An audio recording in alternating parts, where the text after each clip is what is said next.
Hello art nerds, today I want to talk about really basic color theory and using colored pencil in your drawings. I use, for the most part, my favorite brand is Prismacolor Pencil. It's pretty much the only brand I use. I think Blick makes a nice soft colored pencil, but Prismacolor, it's soft, it blends well, and it works well. The other brands tend to be a little waxy, but I've not tried a whole lot. Prismacolor is kind of my go-to. I want to talk about a little bit of color theory and just the use of colored pencil while I'm kind of drawing or coloring up this goofy barn and pulling some other things in. First thing is that color theory in general, these are some terms you'll hear from me. Talk a little bit about hue. You'll hear that term every now and then. Hue is essentially the color, the name of the color, red, blue, green, whatever.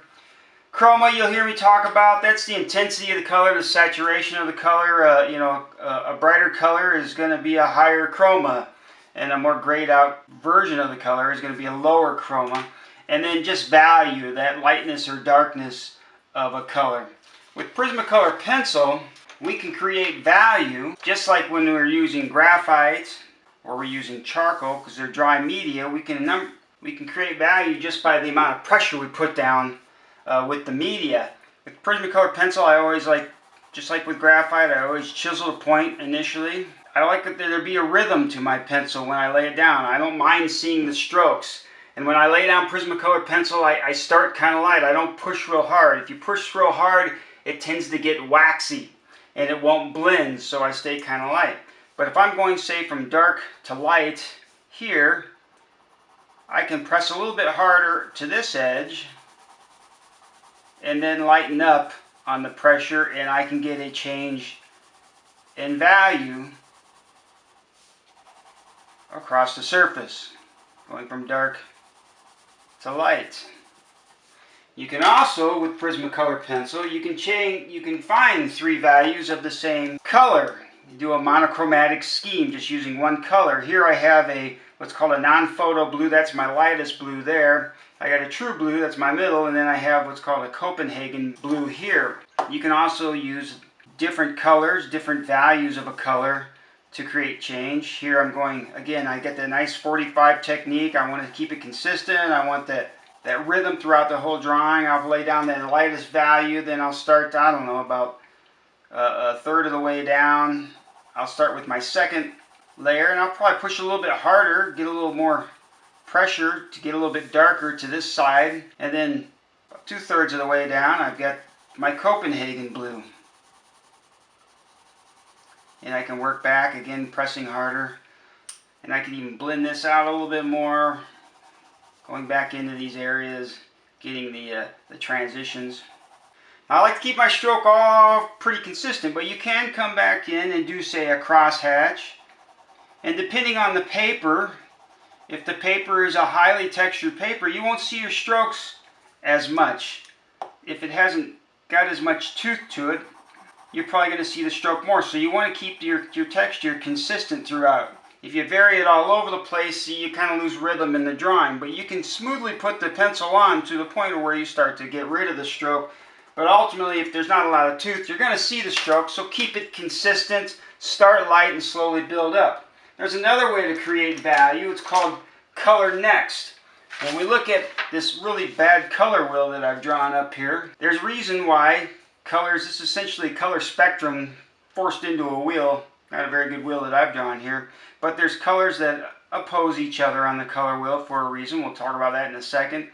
But they have in terms of what we call an analogous color scheme, or what I call color next, we can create value change just by following the color wheel. Yellow into the orange and the red, yellow into the green, into the blue, red into the violet, into the blue. I call it color next. It's just following the color wheel to create a change in value. Start with a higher chroma. I'll start with like the yellow, green here in the middle.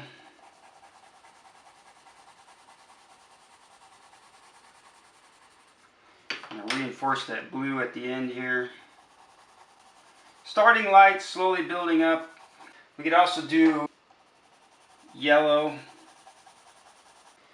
into some orange. about 2/3 of the way, or I don't know, 1/3 of the way down or whatever. Finally into some red. This is the word used in most academic books is an analogous color scheme.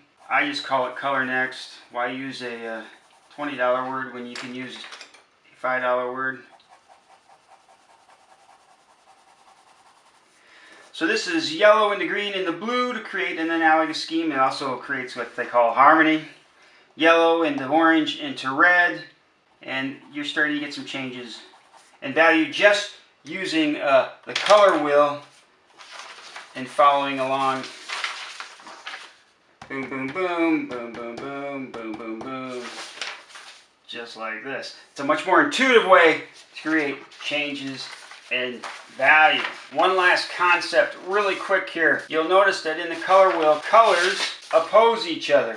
So you have yellow opposing violet, red and green, blue and orange. Obviously the yellow, the red, and the blue, those are primary colors, and then the result of those mixing, we get these secondary colors of orange, green, and violet. Now they oppose each other on the color wheel. And what happens with opposing colors, which I call color pair, it can be called complementary colors, opposing colors, whatever. I use the term color pair. It's right here, color pair. So the idea is that if you stare at like a red dot for about a minute, and then you relax your eyes and look at a white background, you'll start to see kind of a bluish green haze that comes up. Because the idea is that when the eyes see red, the mind is seeing green. When the eyes see yellow, the mind is seeing violet. You know, cones in your eyes fatigue, and you see the opposite color. The two work together. And the entire movement in art called op art was designed around this idea of putting colors like orange and blue up against each other, because they start to vibrate because your mind and your eyes are playing with each other. But nice thing is what you can play with. Number one, you can get, when you put two complementary colors up against each other, they're going to make the other color more intense. So when you put a little bit of orange into your blue, the blue gets bluer. When you put a little red into your green, the green gets greener. You put a little violet into your yellow, the yellow is going to get more intense, right? But when you mix them together in more judicious amounts, is that a word? I don't know, you put more of it together, you start to neutralize the color, as in here. So if your chroma is too high, if your yellow's too bright, you can neutralize it by using the complement. Same thing, if your orange is too bright, you neutralize it by putting a little bit of your complement.